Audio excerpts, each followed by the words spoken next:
बाबूजी, मैं सावित्री मौर्य नेवाड़ी खुइलन धाम प्रतापगढ़ की धरती से गंगा कैसेट के माध्यम से आप लोगों के बीच में मुझे आशा नहीं बल्कि पूर्ण विश्वास है आप लोगों का प्यार दुलार हमारे साथ रहेगा और आप लोगों को ये वंदना पसंद आएगा। मास्टर बजा के आवत नहीं। वाह वाह, क्या बात है। मेरे नैना सावन भादो, मेरे नैना हो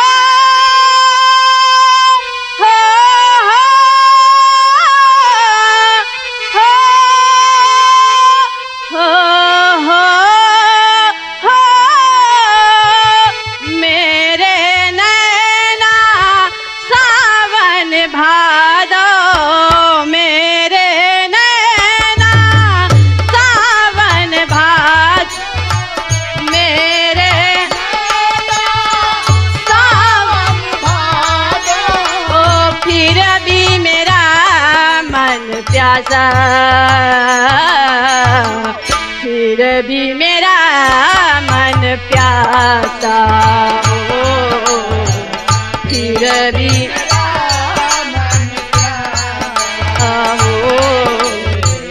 फिर भी मेरा मन।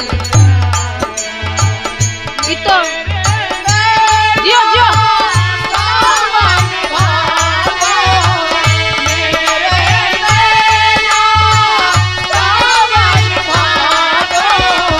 फिर भी मेरा मन प्यासा, फिर भी मेरा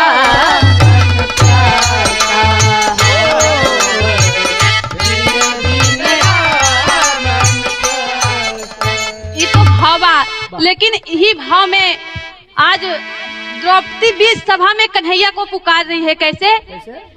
हे मुरलीधर, आज बीच सभा में मेरी लाज जा रही है, आइए कन्हैया और अपने राखी का फर्ज निभा दीजिए। तो कहती क्या है? कृष्ण कन्हैया हो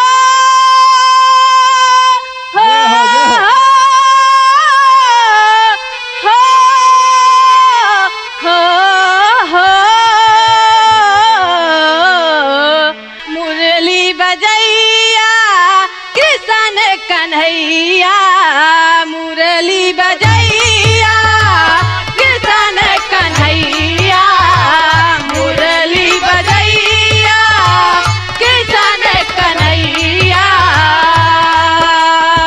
मुरली मधुर तू बजा जा, आजा कन्हैया आजा, आजा कन्हैया आजा,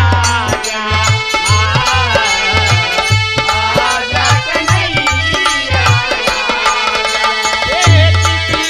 कन्हैया मुरली बजैया, मुरली बजैया कृष्ण कन्हैया, मुरली मधुर तू बजा जा,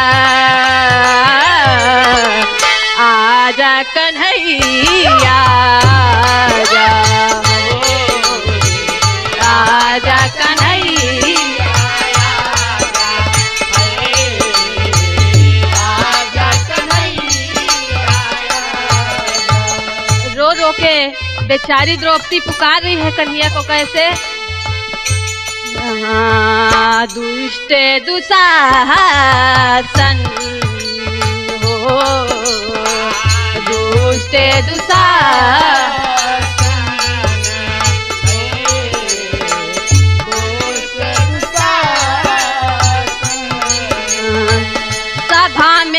लाया है,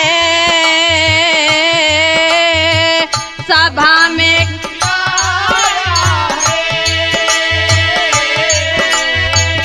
सभा में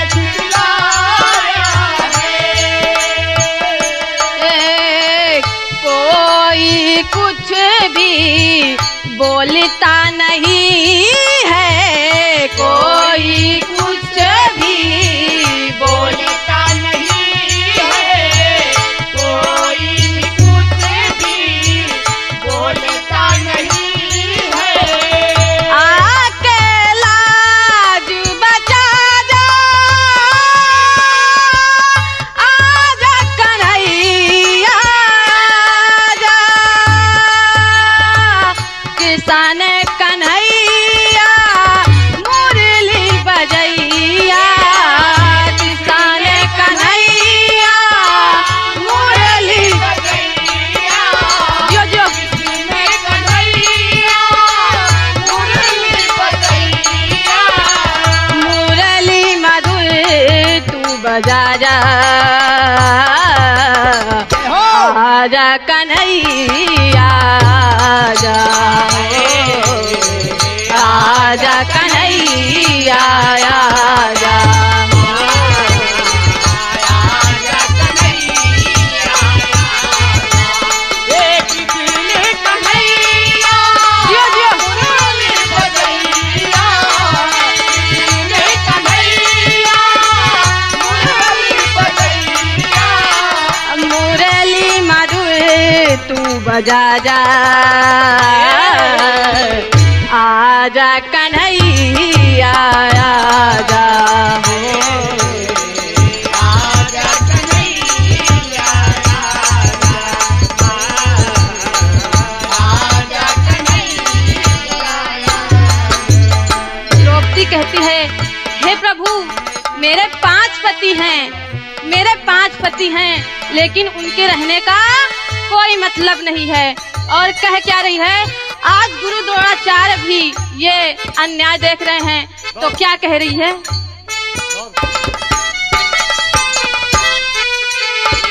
चुप गुरु द्रोणाचार्य भी हो, चुप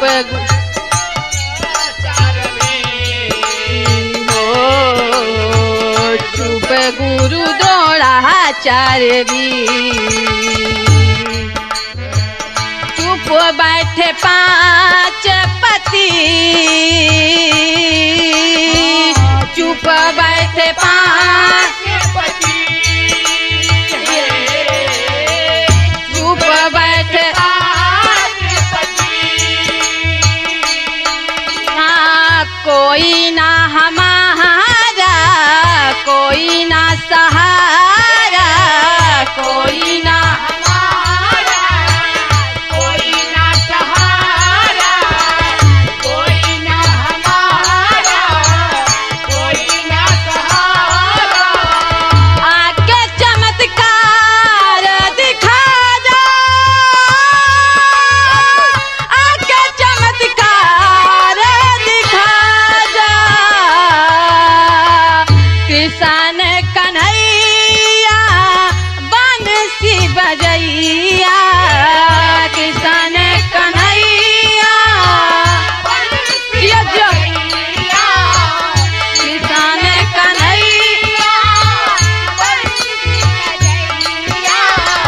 मुरली मधुर तू बजा जा, आजा कन्हैया आजा, आजा कन्हैया आजा, ओ आजा कन्हैया आजा, कितने कन्हैया मुरली बजैया, कितने कन्हैया मुरली बजैया, मुरली मधुर तू बजा जा, आजा कन्हैया आजा, आजा कन्हैया, आजा कन्हैया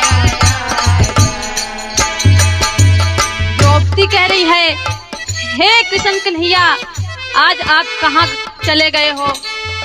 एक दिन था जब आपने कहा था बहन मैं अपने राखी का फर्ज हमेशा निभाऊंगा, तो कहती क्या है द्रौपदी?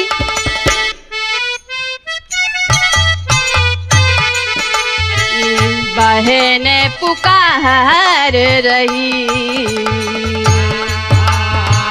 बहन पुकार रही, ओ बहन पुकार रही।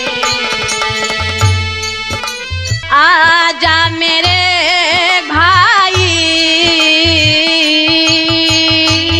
आजा मेरे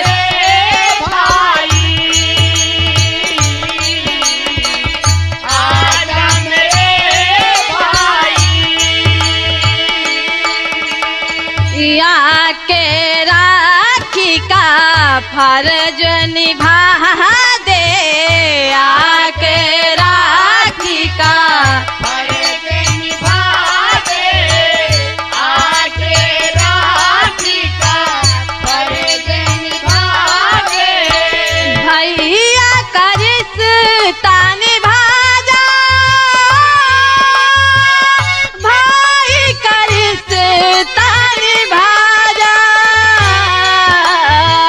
कृष्ण कन्हैया बंसी बजैया, कृष्ण कन्हैया बंसी बजैया, कृष्ण कन्हैया बंसी बजैया।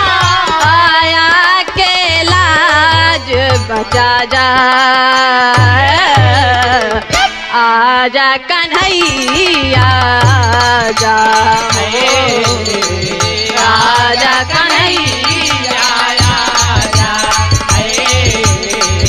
आजा कन्हैया आजा। कृष्ण कन्हैया बंसी बजैया, कृष्ण कन्हैया बंसी बजैया, मुरली मधुर तू बजा जा, आजा कन्हैया जा, आजा कन्हैया आजा कन्हैया। अंतिम भाव में कवि ने बहुत अच्छा ही भाव दिया है, तो कहना क्या है? अंतिम भाव में कन्हैया जी अपनी बहन की पुकार सुन के रह नहीं पाते हैं और दौड़े आते हैं। कैसे? दौड़े आए है कन्हाई, हाय दौड़े आए कन्हैया, हाय दौड़े आए कन्हा, सभा बीच में,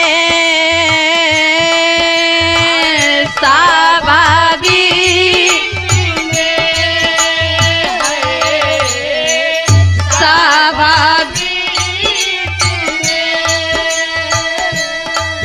हाँ चीर बढ़ाए लाज बचाए, चीर बढ़ाए लाज बचाए, चीर बढ़ाए, लाज बचाए।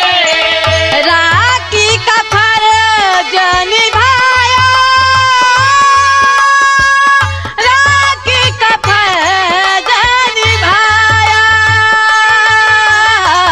दौड़े आए आज कन्हैया, दौड़े आए आज कन्हैया दौड़े आए, आज कन्हैया दौड़े आए आज कन्हैया, आया कन्हैया आया,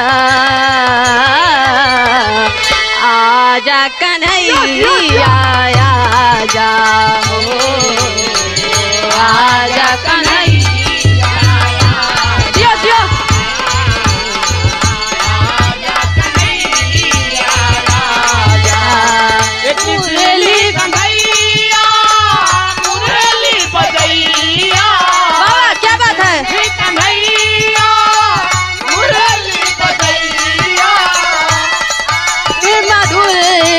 बजा जा, आजा कन्हैया आजा, आजा कन्हैया आजा,